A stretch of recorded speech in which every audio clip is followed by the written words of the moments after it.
Good evening, everyone, and welcome. My name is Kyla Hannington, and I'm the Public Engagement and Outreach Division Manager for the Prince George's County Office of Human Rights. 2022 marks our office's 50th year, and in all of our programming this year, we look to honor the life and legacy of Prince Georgian Teresa Douglas Banks, who was an educator, a civil servant, a volunteer, a church leader, and a strong community advocate. In fact, she was one of the fiercest supporters for the formation of our own agency, an agency committed to social justice and equity in the footsteps of Teresa Douglas Banks. And it is my absolute pleasure to welcome you tonight to another in our wonderful partnership series with NewSouth Books and our friends, the Prince George's County Memorial Library System. The library continues to be amazing event partners with us, and they are represented here tonight by O, who is running all things tech behind the scenes, and with John Williams, who's co-hosting this evening. Tonight, we talked to Cole Manley about his study, The Unlikely World of the Montgomery Bus Boycott, Solidarity Across Alabama, the United Kingdom, and South Africa. In it, he moves beyond the borders of Alabama and even beyond the U.S. to interrogate how Black Montgomery boycotters thought about the movement alongside global freedom struggles, from anti-apartheid movement in South Africa to the anti-color bar battles in the United Kingdom. Cole Manley is a PhD student in history at the University of California, Davis. His BA is from Stanford University, where he also worked at the Martin Luther King Jr. Research and Education Institute. His master's degree in international and world history was earned in a dual degree program at Columbia University and the London School of Economics and Political Science. A Californian, Manley traces his deep interest in the history of social movements to his upbringing in a family of teachers and to parents who took him to protest at a very young age. So welcome. Thanks so much for having me. It's a pleasure to be here. Cole, will you do the honor of talking about your wonderful work for us? We're excited to hear about your insights. Thank you very much. Great. Yeah, thank you, John and Kyla, and everyone from Prince George's County, the Office of Human Rights, as well as everyone at NewSouth Books, Beth and Randall. It's great to be invited and to learn more about this programming. Some really fabulous talks and events that you all are putting on. So really happy to be here. I thought I would just read a little bit from the book for about 10 minutes or so. And I'm going to read from the preface and the introduction to kind of contextualize how the project came about and the argument of the book. And then I think we'll get into some questions and Q&A. Looking forward to the discussion. So I'll just start reading from the preface. When I think about the historical significance of the Montgomery Bus Boycott, I remember the life of John Lewis. Growing up in the rural area near Troy, Alabama, an hour's drive from Montgomery, Lewis came across stories about the boycott in the local newspaper his grandfather gave him. References to Rosa Parks and Martin Luther King Jr. stoked Lewis's curiosity. Like King, Lewis was inspired by oratory and by the social gospel. Having listened to King's sermons on the radio in 1955, Lewis, without a congregation, preached to anyone who would listen, whether to his family or to his family's chickens. Lewis recalled in 2020 that, quote, "The action of Rosa Parks and the words of Dr. King inspired me, and I kept saying to myself, if something can happen like this in Montgomery, why can't we change Troy?" End quote. Lewis's question is at the heart of this book, and a similar question would be asked by people reading about the Montgomery boycott in cities and towns across the country and around the world, as Black South Africans, white pacifists, and West Indians in the United Kingdom wondered how this small city in Alabama might influence their own freedom struggles. In the case of the Montgomery boycott, I am convinced that the movement and its reverberations through time and space continue to influence domestic politics and generate new solidarities internationally. And I hope that you may understand some of my conclusions about how and why. This project began as a master's thesis when I was a student at Columbia, but its roots extend much deeper. In high school, my inspirational history teacher, Kathy Shager, introduced me to King's writings, including his famous letter from a Birmingham jail. And a few years later, my mentor at Stanford, Dr. Claiborne Carson, taught me that the social movements of the post-World War II era were not simply struggles for civil rights, but that they represented a tapestry of protests for economic and racial justice. As Dr. Carson's research assistant at the Martin Luther King Institute, which has published King's writing in a planned 14-volume series, I helped produce an innovative online course on King's inner life and global vision. And the course illustrated how the Black struggle for freedom in the United States connected to anti-colonial struggles overseas. Studying the movements of the 1950s and 1960s inspired me to become involved in student organizing. And as police killings sparked protests that would become known as the Black Lives Matter movement, I joined in marches across the Stanford campus. My education reading about mass movements one night and participating in student movements the next day taught me about the collective power of nonviolent struggles for freedom. To understand the movements of the 1950s and 1960s, we must consider how organizers thought about themselves on a local and global scale. Transnational history, which the historian Lara Putnam defines as, quote, seeing connections across borders and taking seriously both the connections and the borders, has been a focus of scholarship since at least the late 1990s. This movement among historians considering national and international phenomena has more recently faced challenges due to the staying power of nationalism, the rise of fascism and white supremacy, while transnational ideologies themselves have nonetheless highlighted how nations remain significant historical forces.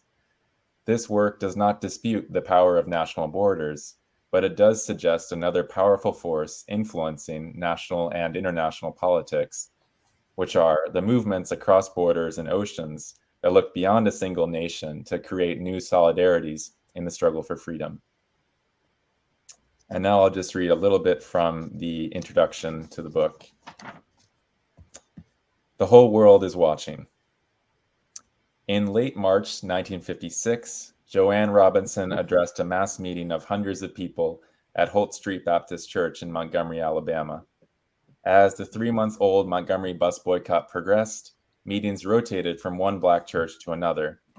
Black women constituted the majority of people sustaining the boycott, but few women had the opportunity to address such large gatherings. An English professor at Montgomery's Alabama State College, Robinson risked losing her teaching job by becoming a more visible leader, but she also understood that her address came at a pivotal moment during the boycott as a whole. Robinson and others had already been the targets of white supremacist violence and intimidation. In February, a Montgomery police officer threw a stone through a window in Robinson's home, and just a few weeks later, another officer poured acid onto her car. Robinson continued to work 16-hour days, balancing her teaching duties alongside managing carpools, organizing Black Montgomery youth, and editing the Montgomery Improvement Association's newsletter. Robinson realized that to maintain unity in the face of such violence, Black Montgomery citizens had to draw upon the deeper motivations behind their protest. Emphasizing the pride she felt to be Black in Montgomery, she referenced the international press coverage of the boycott to demonstrate its global significance. After acknowledging that her audience felt wary, she implored them to understand that, quote, the whole world is watching the boycott. France, England, India are sending reporters here because this is not a case, it is a social movement. The whole world respects us. I have never been so proud. She then reiterated, this is not a local movement, it has spread all over the United States. We can't get tired now, end quote. While the Montgomery bus boycott was undoubtedly grassroots and local, Robinson understood that many in her audience were raised in Black churches, institutions with international ties, and inspired by a blend of Christian and transnational religious thinking.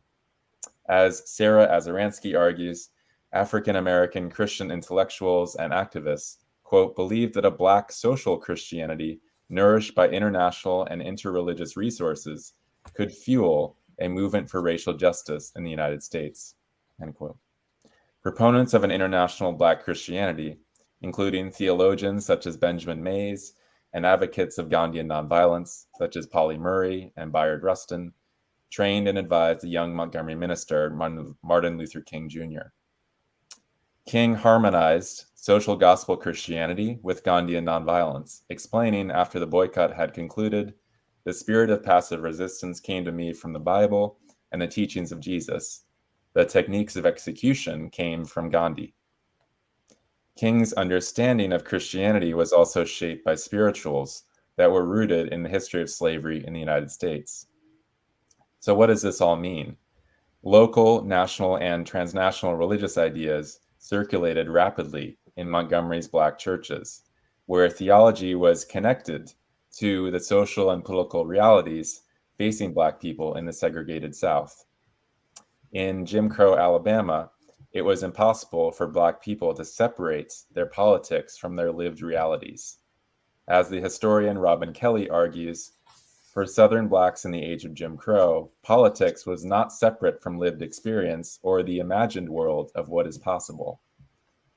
During their boycott, Black Montgomery organizers imagined many worlds. They imagined worlds where they could surely ride a bus to work without facing discrimination, but more importantly, worlds where they could live out the full meaning and potential of justice and freedom. King, Robinson, and others associated the boycott with larger movements for independence. The 1950s and 1960s represented the heyday of anti-colonial wars of liberation, a period during which Black internationalism grew in power and influence. Soon after the boycott concluded, King demonstrated his own solidarity with anti-colonialism when he traveled to Ghana to celebrate its successful independence struggle. Then, in 1959, King visited India to meet with comrades of Gandhi and heads of state. While the Montgomery boycott began under a narrow rubric of improving conditions on buses, to varying degrees and at different intervals, Black Montgomery citizens understood that their protests resonated with freedom struggles around the world. But how exactly did Black Montgomery organizers conceive of their boycott and its relationship to freedom struggles in other countries? How did a global pacifist organization, the Fellowship of Reconciliation, which I'll talk about, create an interpretation of the boycott that centered King as an actor? In responding to these questions, we consider another bus boycott in Bristol, England in 1963, 8 years after the Montgomery boycott, during which West Indians protested the city bus company's policy of refusing to hire Black bus drivers and conductors. I argue that the Montgomery boycott was both a local and a global struggle due to two main factors. First, Montgomery organizers and Fellowship of Reconciliation advisors connected their boycott to independence movements overseas. 4 activists contributed to popular associations of King with Gandhi by publishing an internationally distributed comic book read by anti-apartheid activists in South Africa. This comic book obscured the roles of Black women, but at the same time, it highlighted the connections between King and Gandhi. Second, the Montgomery boycott became a global media event, stimulating coverage from international newspapers, as well as independent accounts from the pacifist left and Black internationalist groups overseas. The transnational Black press, especially Claudia Jones in London, viewed the Montgomery and Bristol boycotts as part of a common struggle against racial injustice, despite tactical differences between the two movements. The Montgomery boycott was transnational in part because of how it was perceived and understood by activists in other countries and in other struggles, notably in the case of Paul Stevenson in Bristol, who I talk about in the second half of the book. This was a process of historical adaptation through which new links were forged across the Black Atlantic. For Black internationalists, Montgomery became a useful reference point in movements ranging from the anti-apartheid movement in South Africa to the anti-color bar battles in the UK. The Montgomery boycott must thus be understood as part of the Black internationalist tradition and as part of the post-World War II era of independence struggles. The boycott has too often been considered only within the geographical and geopolitical confines of the US South, and this project seeks to highlight the boycott's global inspirations along with its local character. So with that, I'll turn it over to our hosts and look forward to talking more about the book. Awesome. Thank you so much. That was great. Thank you. Great. Did you want to start with a question, John? Yes, I would. Cole, could you please tell us how the Montgomery Improvement Association carpool helped solidify the movement? Yeah, how could you repeat the question? Sorry. Yes. Please tell us how the Montgomery Improvement Association carpool helped solidify the movement. Yeah, so yeah, that's a great question. That's really at like kind of the heart of the book, and it's was the kind of the system of carpools that emerged, and it's something that when I first learned about the Montgomery boycott, I think a lot of people have kind of learned about the boycott through the story of Rosa Parks, and certainly that's become a kind of common historical trope, without people really like necessarily deeply reading into Rosa Parks's life, in terms of her kind of long history of organizing and in the NAACP. But I think that the carpools, what they show is just kind of the mass nature of this protest and the kind of tactical decisions that were made in the course of the protest that really kept the boycott going. So what happened in the first couple months of the boycott is you have people walking to work and people driving to work, but a lot of people don't have cars. And so there's this carpool system that's formed where kind of small numbers of Black middle class in Montgomery are basically donating their cars to the movement. And there's a system of drivers who have to drive these cars around. Some people keep driving for 10 hours a day. Joanne Robinson, I think, mentions doing that in some of her documents. And so this carpool system really kind of became a lifeline for people trying to get across the city to go to work or to come back from work.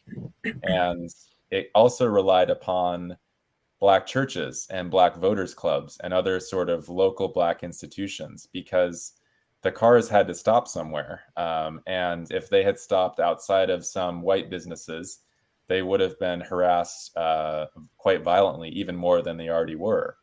And so because there was a kind of network of Black churches and other Black businesses, the cars could stop outside of these businesses or in parking lots at these churches. And they kind of had a way to have some kind of greater degree of safety from attack. The police officers and the officials in Montgomery tried everything they could to stop the boycott from happening and to stop the carpool system. They indicted around 100 leaders of the boycott and tried to kind of create this kind of legal injunction against the boycott, which kind of relied upon this obscure law from 1920. There were attempts at violent attempts of violence. Police officers would follow cars and arrest drivers for going over the speed limit, even if they weren't, or for random offenses that they kind of made up on the spot. And so it took just an incredible amount of determination and dedication for these carpool drivers to actually keep this system going. It seems kind of simple to kind of just be a carpool driver in today's kind of vernacular, but I think in that period of time there was a great degree of danger that people faced just for driving places. You never knew if a police officer could be following you. You didn't know what could happen, and oftentimes people were arrested in the middle of driving someone to downtown Montgomery or something. So yeah, there's a lot more to be said about the carpool system, but I think in the course of my research, that's one thing I noticed in existing accounts about the Montgomery boycott, that a lot of people had mentioned the carpool system, but maybe hadn't centered it. And I think when I was looking at it, I realized this is of such importance that it needs to be centered as just a brilliant organizing tactic in the face of immense repression. Thank you. So centering the carpool maybe we actually have a question already from one of our favorite library patrons. I don't even work for the library, and she's one of my favorite library patrons and absolutely wonderful event participant, Ms. Vivian, who has actually asked already. She was wondering what prompted you to write the book. Yeah, that's a great question. Yeah, so I mentioned a little bit in the preface, some of the influences, but I think there's a lot of different influences that kind of led me to this book. First off, my parents were our teachers. My dad was a professor of political science at Stanford.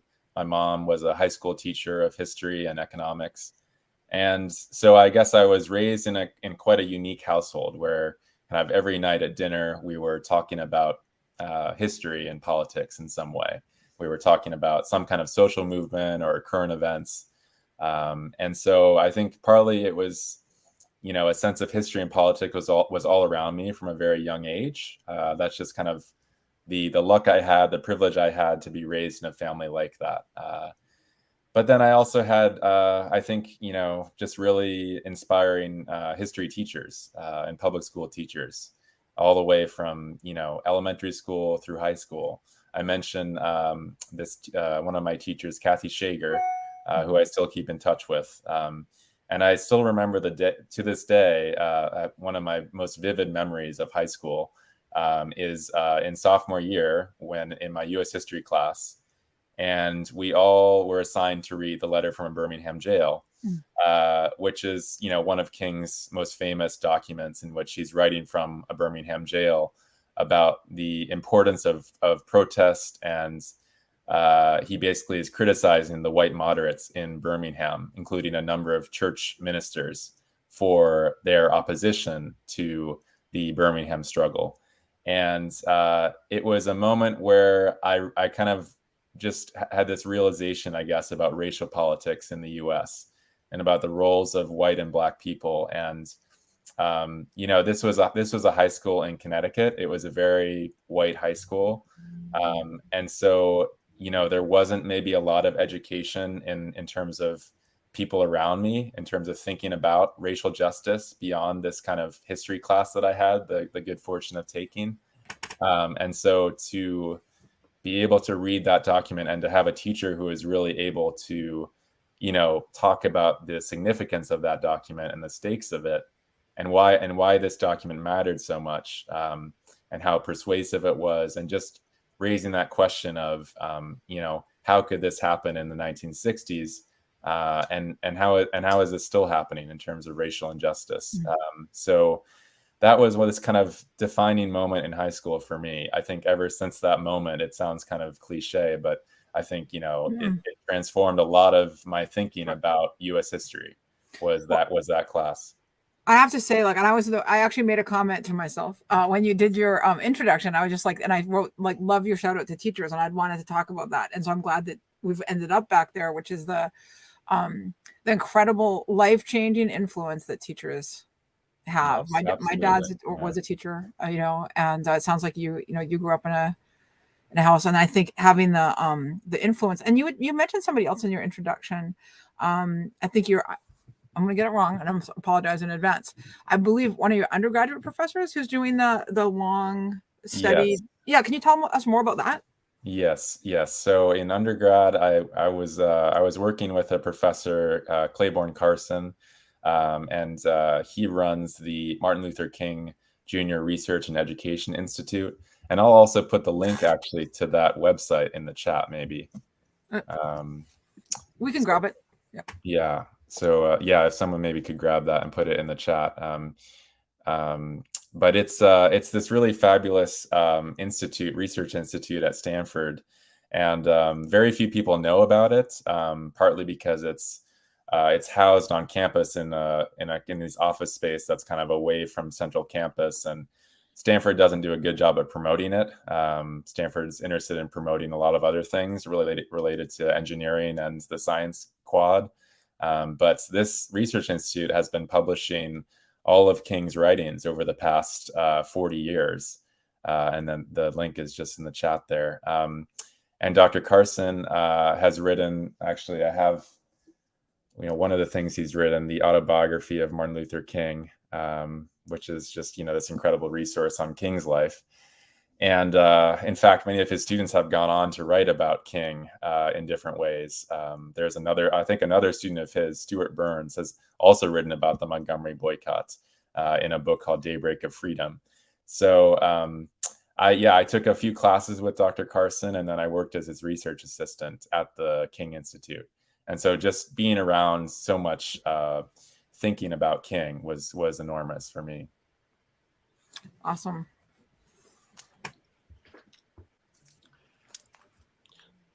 I'd like to know if Joanne Robinson thought of herself as being part of a Black political tradition, and if so, how did she see herself in that context? Yeah, that's a great question. I think definitely Joanne Robinson was highly educated. She was a professor herself, and she was a veteran by the time of the Montgomery boycott. She had been teaching at Alabama State College, and she had been active in church organizing along with Rosa Parks.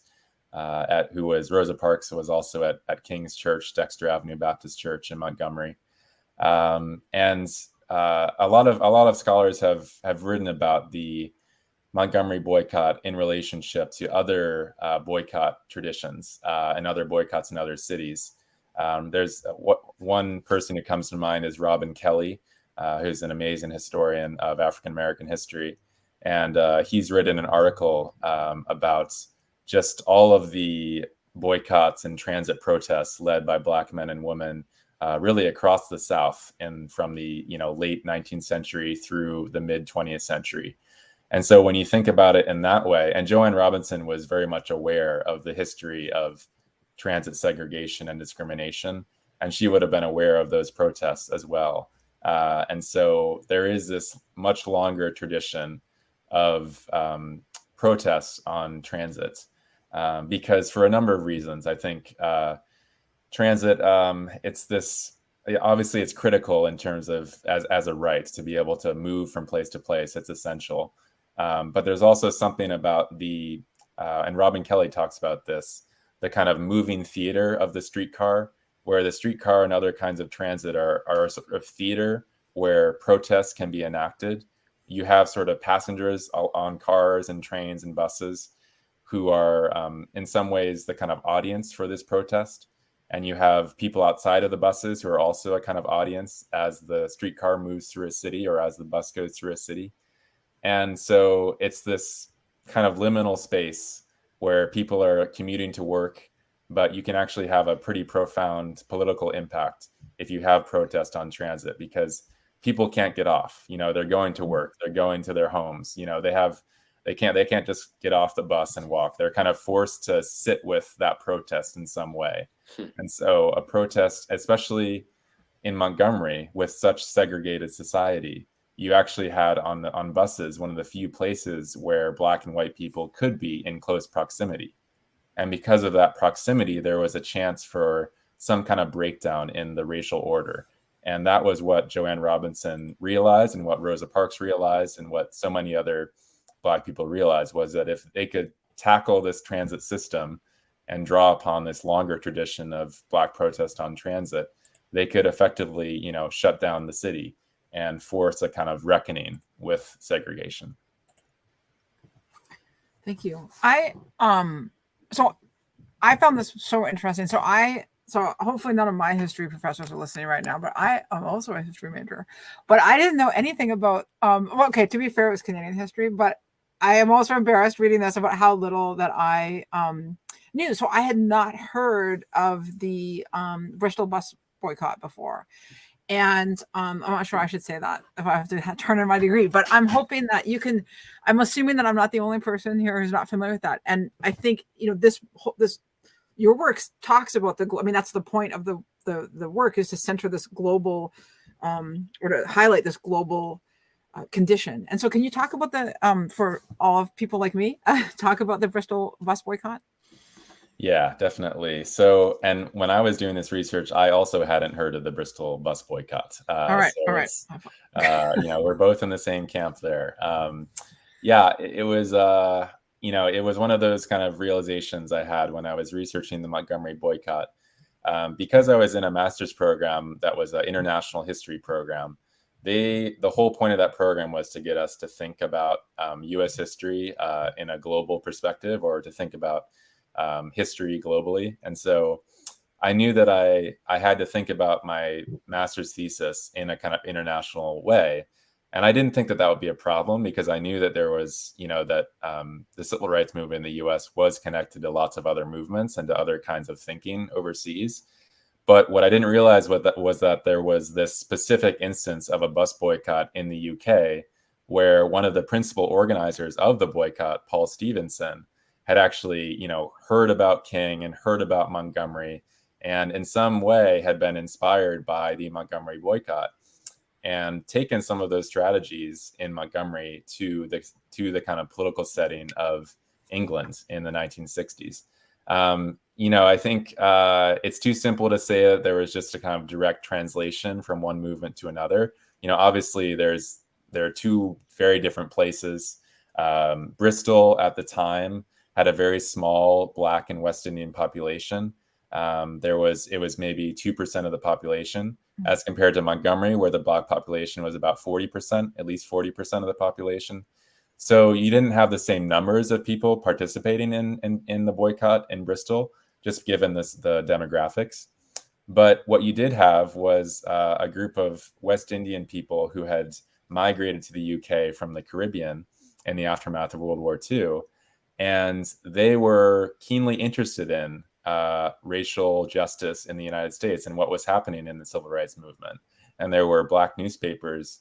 I mentioned Claudia Jones in my initial talk. And, she was this enterprising Black editor in London who created this West Indian Gazette and basically this newspaper that reported on racial justice movements around the world, and including Montgomery and Birmingham and other protests in the U.S. And so Paul Stevenson and other people in Bristol would also have been reading Claudia Jones and other Black editors and newspapers. And so there was this circulation of ideas and of writing that was happening across the Atlantic. So that was one thing I realized. There also, in terms of how it was transnational, in terms of how the Montgomery boycott became global, there is this story about the Fellowship of Reconciliation, which I think is also important to highlight. Can you actually? Yeah. I'm sorry for interrupting, but I actually I meant to ask this early on because I think it sets a tone for everyone listening. Can you give an overview of the Fellowship of Reconciliation? Yeah. I'm so sorry for stopping you, but I think I should. Yeah. So the Fellowship was, it's now been active for more than 100 years. It's a pacifist organization that started in the UK and quickly developed branches across Europe and in the US. And it's a anti-war pacifist organization. They've done some, had lots of different anti-war protests over the course of its history. And they've played an important role in the U.S. in the civil rights movement. And so that's when I was researching about the Montgomery boycott, one of the kind of key figures who emerges from outside of Montgomery is this man, Byrd Rustin, who some people are probably familiar with. He's been talked about more recently in the past 10 or 20 years. There's been a biography and a movie, Brother Outsider, that's been created on Rustin. Before that time, he was kind of this, he wasn't seen as an important figure, partly because of his sexuality and just because of his early in life, he had communist beliefs. So there's this whole movement to kind of discredit Rustin because of his various identities, personal and political identities. But Rustin was this key advisor, and he was part of the Fellowship of Reconciliation.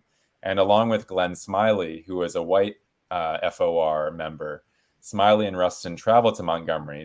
They hear about this minister, Martin Luther King, and they read about what's happening. And they go down to Montgomery, and they seek to understand, is this movement nonviolent? And which it was. And then how can we kind of advise and make sure that this movement continues to be nonviolent and continues to make progress? And so the Fellowship, because of these efforts, Rustin and Smiley report back to headquarters in New York. And headquarters are very excited about this movement happening. They see this as a turning point in the struggle for civil rights. And they broadcast this information to their branches in the UK and Europe.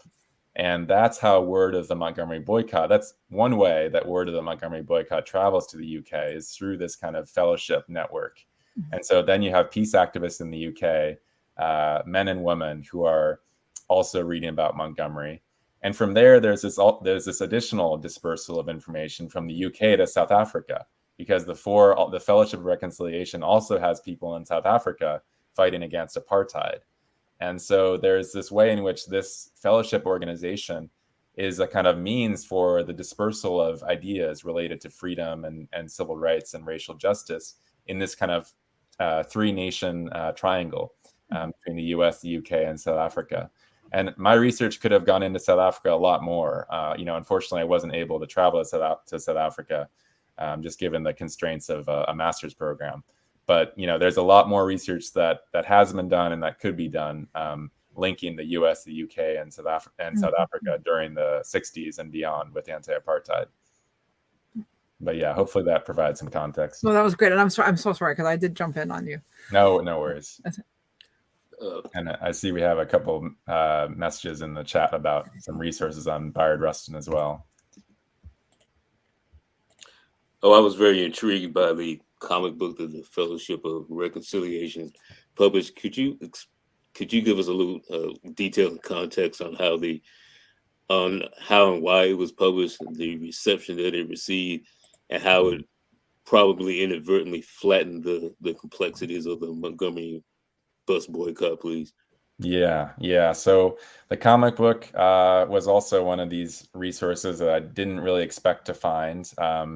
I hadn't heard of the comic book and reading about the Montgomery boycott, but it really became this kind of surprise publishing event for the Fellowship of Reconciliation. So in basically the year or so after the Montgomery boycott concludes, there's a desegregation of Montgomery Transit, Montgomery buses, and the Fellowship is an international organization, right? So it's interested in, how can we take these ideas in the US and make them more available throughout the world?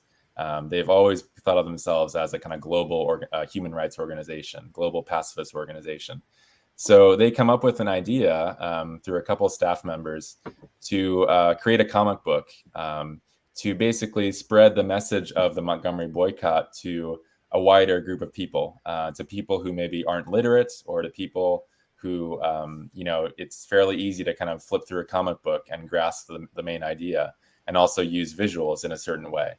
And so the Fellowship is in touch with Martin Luther King about the kind of design of the comic book.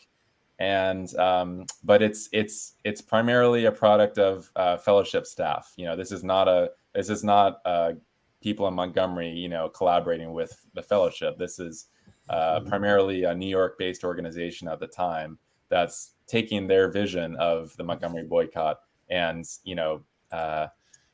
turning it into a comic book. And so, as you mentioned, one of the, there are positives and negatives to what happens. On the positive side, the comic book ultimately sells at least 250,000 copies within the first few years of it being published, which, is an amazing number for a comic book on this kind of protest. And the copies are sold throughout the world, really. They're sold in the UK, they're sold in South Africa, they're distributed in South Africa through different church networks. And so on the one hand, the Fellowship succeeds. The comic book idea is able to reach a mass audience, and they do a good job of promoting it and distributing it through their networks. On the other hand, the comic book ironically plays a kind of role in centering King to the exclusion of Black women, especially Joanne Robinson and Rosa Parks, but especially Robinson, some of the other women who weren't as well known. There's no mention of Robinson in the comic book. King is the central protagonist, and it's a very much a clear narrative choice is made to focus on King. And actually, one of the most interesting documents throughout this whole research process, I was looking at some of the early drafts of this comic book, And Fellowship of Reconciliation had sent it out to some of their members. And one of their Mennonite members in the Mennonite church had responded in a letter back to the fellowship and basically said, why are you focusing so much on King? You know, this is just entirely about King, and you're losing all of the other people who made this a mass movement. And that person was quite correct. I mean, King was an incredible leader, incredible orator, and deserves a lot of credit for his role in the movement. But the comic book, in focusing only on King, it ignored this kind of broader movement of people who were vital for its success. And a story could have been told about the Montgomery boycott, which talked about it in a much more nuanced way, and still be clear about that this was a movement of men and women from different backgrounds, different class backgrounds. But instead, it became a sort of heroic story of how King transformed a city. And then there was a connection being made between King and Gandhi. And so King was kind of this Gandhian figure that was emerging in the United States. And certainly King had deep beliefs in nonviolence and in Gandhian nonviolence. But and King was not, you know, it's not King's error. You know, he was not involved in the production of this comic book. It was a kind of one of the negative aspects of this comic book being dispersed. But on the other hand, so many more people learned about the Montgomery boycott from the comic book. So it's a complicated story. That's, you know, I have many questions. I know that we're getting questions in the chat. I'm going to ask you, I've got the mic, so I want to steal my chance to ask you one more, and then we'll go to some people in the audience. And so for those who are watching, please do type into the chat wherever you're watching, whether that's Facebook, YouTube, Twitter, LinkedIn. Any questions that you have, we'll be able to see them and share them with Cole. I did want to talk about, you know, your book illuminates global actions around colonialism and racial justice. And of course, these are such contemporary. I mean, I don't even know what's the word for something that's happening today. It's not even contemporary. Like, it's so timely for right now. And so I was wondering if you could talk about these themes and how they were witnessed in this time frame that you're talking about. Yeah. And I think this gets into a question in the chat from Harris. Good to see you, Harris, who is one of my friends from high school. So All I'm right. glad to see you in the chat as well. But yeah, anti-colonialism. It played an enormous role in terms of the civil rights movement in the U.S. And I think it's kind of understudied and under-recognized as far as a lot of scholarship has been done thinking about Black Power and Black Panther Party and the roles in which and how they were connected to anti-colonial thinking overseas. Not as much scholarship has studied how King and Joanne Robinson and Rosa Parks were also thinking about anti-colonialism. This was a period where, like I mentioned, there were these newspapers in the UK, the West Indian Gazette, run by Claudia Jones. And they were in the same issue. They would report about the Montgomery boycott or the Birmingham struggle. They would also report about the fight in Algeria, the anti-colonial struggle in Algeria, or anti-colonial wars of liberation in other places. There was a feeling that there was a movement of people of color across the world combating white supremacy, combating racial injustice. And there were, King would later go on to have his famous Beyond Vietnam speech, in which he criticized the U.S. invasion of Vietnam, and which, coming from a very anti-colonial standpoint, King himself was thinking about colonialism and the violence of colonialism. And because of that speech, a lot of people probably have heard this or know this, but King was basically a pariah. White and Black people across the political spectrum, they disapproved, vehemently disapproved when King connected racial injustice in the United States to militarism overseas. They didn't think that King should talk about militarism, but for King, he saw all violence as interconnected, and he saw the violence against Vietnamese people as an expression of the violence of racial injustice in Montgomery and in Birmingham and throughout the South and throughout the country. So you can't really think about these thinkers without considering their global perspective and the ways in which they thought about anti-colonialism as central to that global perspective. And that's one of my key kind of interventions that I'm trying to, chip away at, is to get us to think beyond just the kind of traditional civil rights story, which is that, there is this protest to integrate and to open up access to buses. Well, actually, if you look at what Joanne Robinson and others were writing and thinking about, their vision of progress was much broader, and it was much more profound and much more radical in a lot of ways. Mm-hmm. So Harris has another question. I think this is also syncs up with one that I have too, which is about your PhD that you're working on. And Harris is asking, how does this project that we're talking about now connect with your current doctoral work? I'd love to hear your journey from this book to your present research. And also thank you for the amazing talk and wonderful book. Thank you. So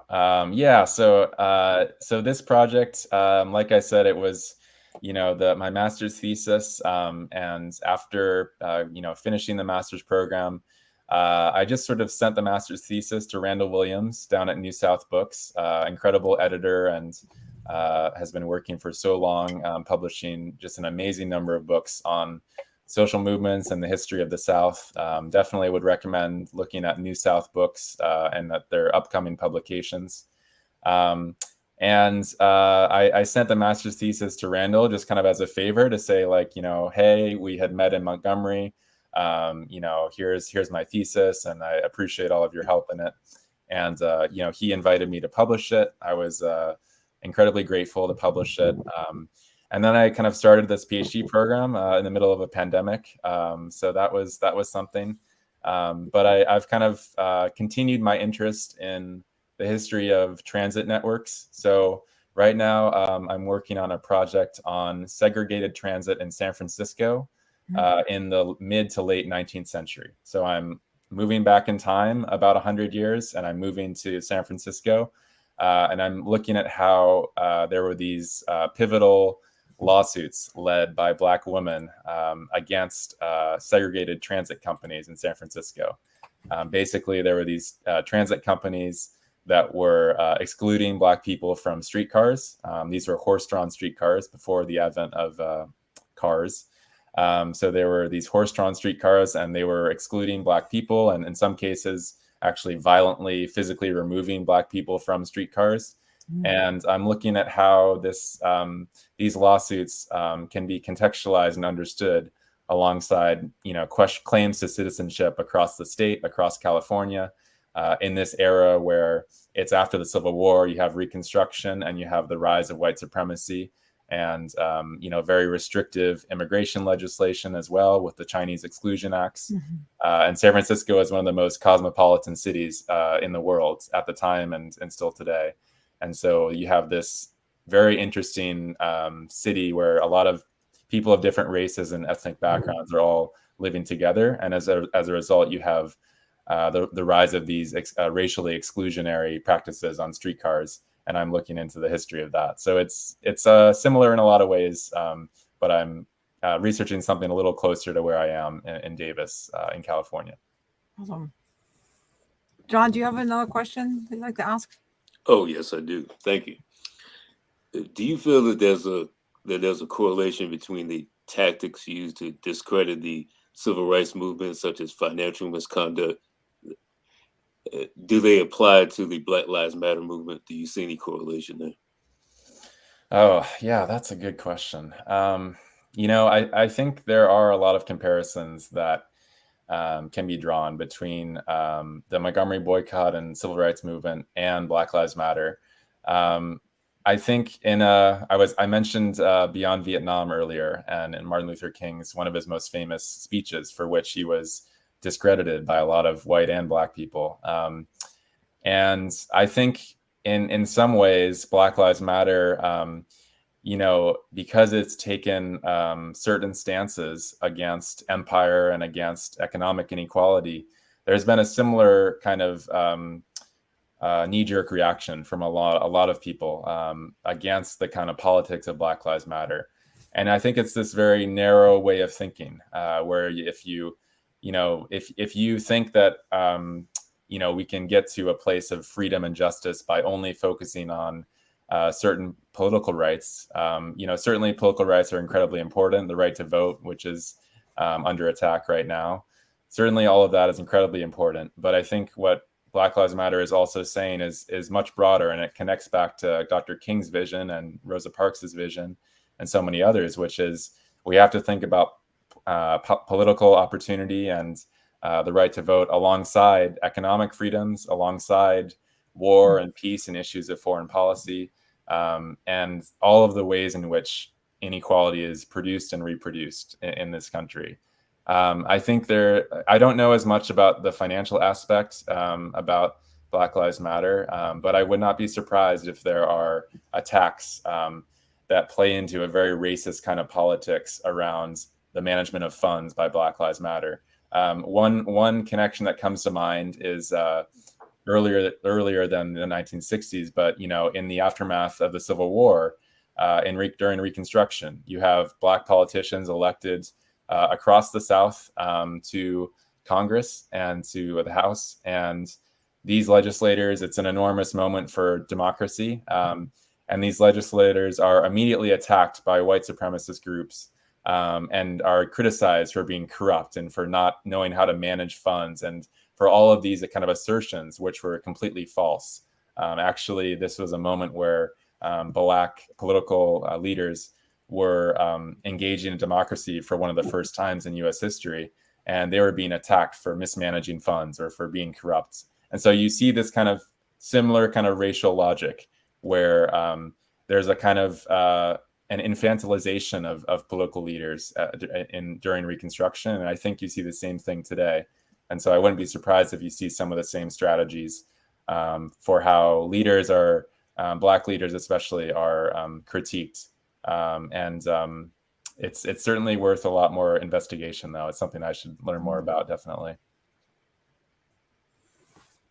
You touched on this earlier, and the work certainly illuminates the way that women were by and large left out of the larger narrative, like about the movement generally, of course, and specifically the bus boycott. And I was wondering if you would talk about some of the women, and you've touched on a couple of people already, but who did you find particularly inspiring, or maybe even someone that you hadn't heard before you embarked on the research? Yeah, I mean, there were so many people that I sort of came across in stories about the boycott and in archives in Montgomery. I think I had heard about Joanne Robinson and in some of her work, but I think her kind of leadership during the Montgomery boycott is something that I think is still kind of under-recognized by people who just only focus on King or Rosa Parks. Like I mentioned, Robinson was a veteran organizer, and she played a kind of instrumental role in kind of organizing the boycott in its first days. So what happens is, there's a Rosa Parks arrest, and Joanne Robinson and a few other Black men and women creates this pamphlet alerting Black people throughout Montgomery that there's going to be a boycott of the buses. And I think they go to Alabama State College and they kind of sneakily use the photocopy machines there to kind of create all the kind of copies of the pamphlet. And they then distribute the pamphlet around Montgomery to churches and to other people using these kind of local networks. And so, without that pamphlet, the success of the Montgomery boycott on its first day would not have been nearly as high. You had to have people know that a boycott was happening to participate in the boycott. And so that pamphlet, this was pre-social media, pre-Facebook events. This was a lot of work in the middle of the night to create this pamphlet and to distribute it. And it was because of the hard work of people like Robinson that the boycott was actually successful in the first few days. And then once it's up and running, there's this kind of inertia that it takes, and it kind of goes from there. But throughout the boycott, Robinson is pivotal in terms of, driving places, in terms of boosting morale. She's not invited to speak very often. That's due to the kind of gender politics at the time. Black women were not maybe asked to speak as much at mass meetings, but there are cases where Robinson did speak at mass meetings, and her words are also, important to recognize. And it's sad what happens in the aftermath of the Montgomery boycott in some ways. People like Robinson and Parks, they ultimately leave Montgomery because of not a lot of economic opportunity. So Parks, people probably have heard some of this story, but she goes to the Hampton Institute and then ultimately to Detroit. She relocates to Detroit because she can't find jobs in Montgomery. She can't find a job. And that to me is just remarkable that, and Robinson ultimately moves to California. First, I think to Grambling College and then to California. And so there's a way in which, as the 1960s, as the movement splinters, people end up in unlikely places. But I think it speaks to the kind of devaluing of Black women during this protest. If they had truly been valued, they would have been able to find jobs in Montgomery, or there would have been more attempts at that. And so, I think it's important to recognize just all the men and women who played such an important role in it. There's a lot more people I could cite, but I think Robinson's story is one that's just stuck with me. Thank you. And I know we have another question from Harris. I'm just going to grab it really quick. So what role did decolonization during the mid 20th century play in these transnational networks? Yeah, so I mentioned some of this with the kind of thinking about Claudia Jones. There's this other event that takes place, the Bandung Conference in 1955. And it's this moment where, countries from across what's known as the Third World, kind of meet and discuss how they should relate to the Cold War and to the kind of battles between the U.S. and the Soviet Union. And it's this anti-colonial moment where, countries are newly independent countries, free from colonialism, are thinking about how they will come together and relate to each other. There's a lot of reading there's a lot of scholarship that's been done on that, and I'm definitely not an expert on it. But as I was thinking about Montgomery, there was this moment about just thinking about the parallel movements happening across the world, and you have this conference, and then you have the anti-apartheid struggle in South Africa, and the kind of legacies of the anti-apartheid movement. And also the ways in which Gandhian nonviolence is also kind of filtering through all of this.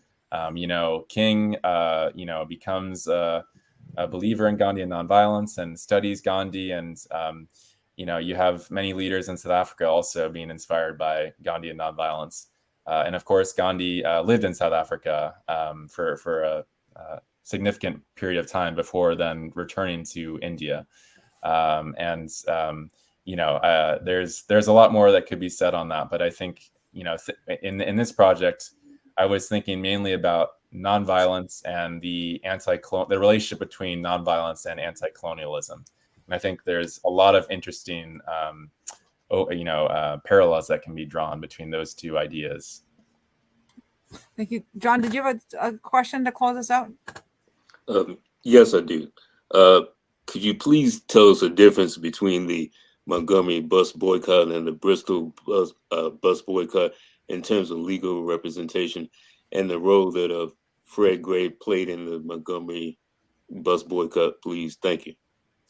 Yeah, so Fred Gray, lifelong organizer and lawyer for this in the civil rights movement, and in many years since then. And I think he's like 25 when the Montgomery boycott starts. So, he's incredibly young, like King. I think they're within a year of each other. There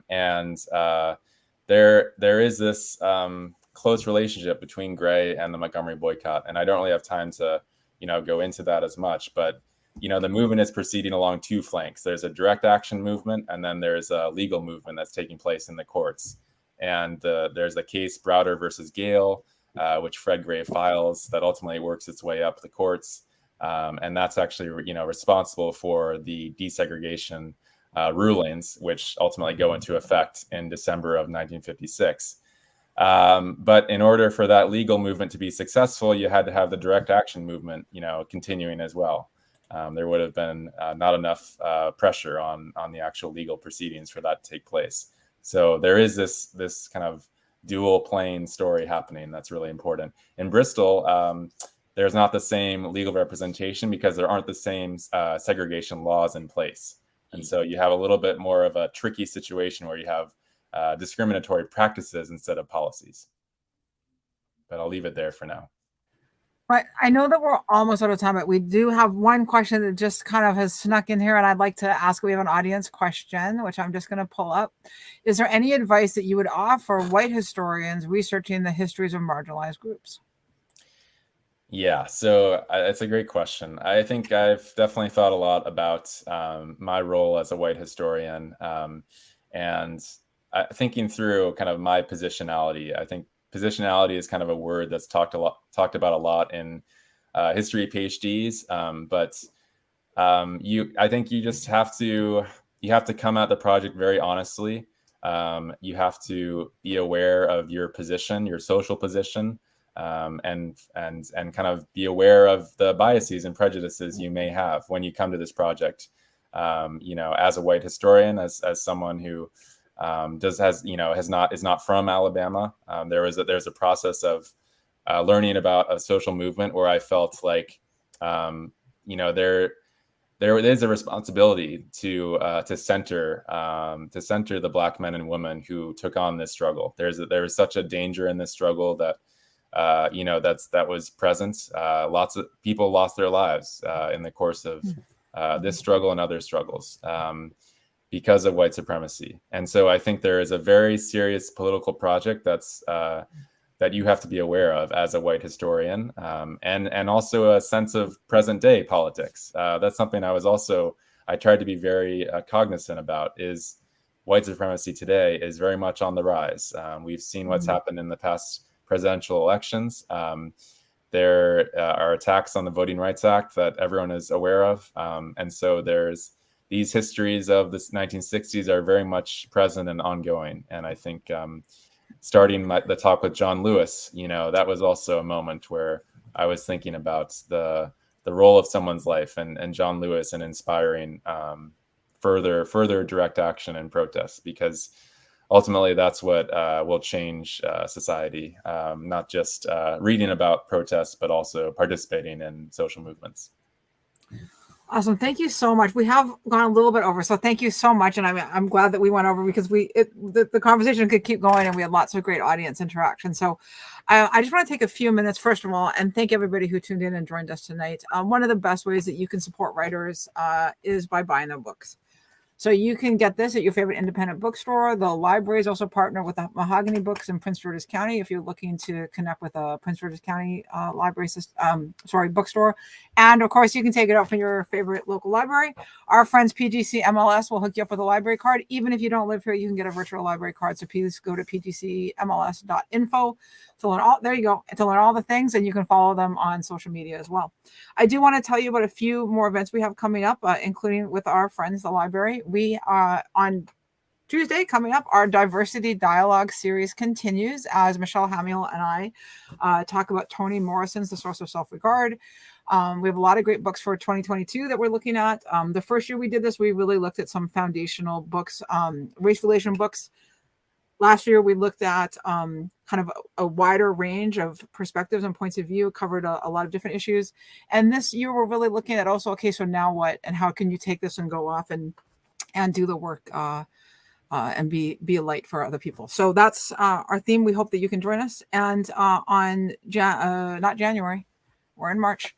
On March 2nd, we are going to have Jason Steinhauer talk about History Disrupted, how social media and the World Wide Web have changed the past. And on March 10th, we are super excited to have another NewSouth book featured, NewSouth Books partnership book, The Salinization of America, with both co-authors, Cynthia Tucker and Fry Gaylord, and we're super stoked about that. We have a lot more, and you can check out all of our events at tinyurl.com/PGCOHR events, or as my boss Renee says, you can Google us. And you can also check out the library at pgcmls.info/events and get all of that information.